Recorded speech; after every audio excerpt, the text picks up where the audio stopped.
Hello दोस्तों, नमस्कार, प्रणाम। हमारे यूट्यूब चैनल पे आप सभी लोगों का ढेरों सारा स्वागत है। आप लोग कैसे हैं? आशा करते होंगे आप लोग स्वस्थ होंगे, मस्त होंगे, अपने अपने लाइफ में व्यस्त भी होंगे।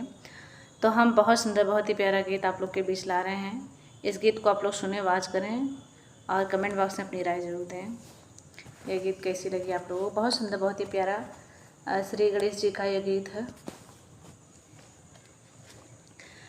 मंगल के दाता रौरा अरे बिगड़ी बनाए जे, मंगल के दाता रौरा अरे बिगड़ी बनाए जे, अगौरी के ललना हमरा अंगना में आए जे, अगौरी के ललना हमरा अंगना में आए जे, अगौरी के ललना हमरा।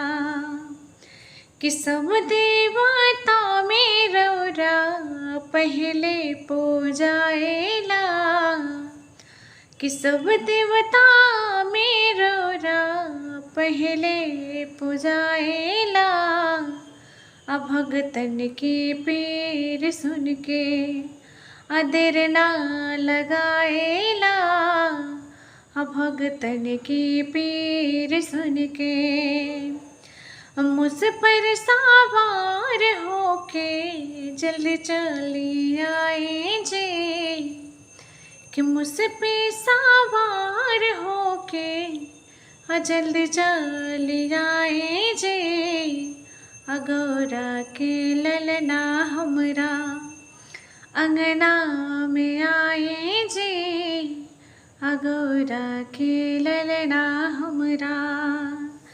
मंगल के दाता रौरा अरे बिगड़े बनाए जे, मंगल के दाता रौरा बिगड़े बनाए जे, अगौरी के ललना हमरा अंगना में आए जे, अगौरी के ललना हमरा। कि जहाँ रौवा जानी वहाँ धन बरसेला, कि जहाँ रौवा जानी वहाँ धन बरसेला, दुख होला दूर सारा विघ्न कटेला, दुख होला दूर सारा।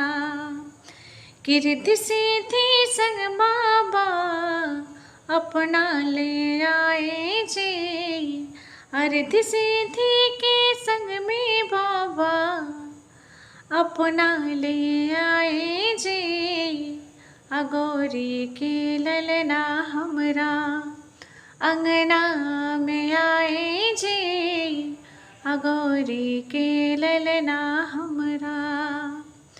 मंगल के दाता रौवा अरे बिगड़े बनाए जे, मंगल के दाता रौवा बिगड़े बनाए जे, अगौरी के ललना हमरा अंगना में आए जे, अगौरी के ललना हमरा अंगना में आए जे, अगौरी के ललना हमरा।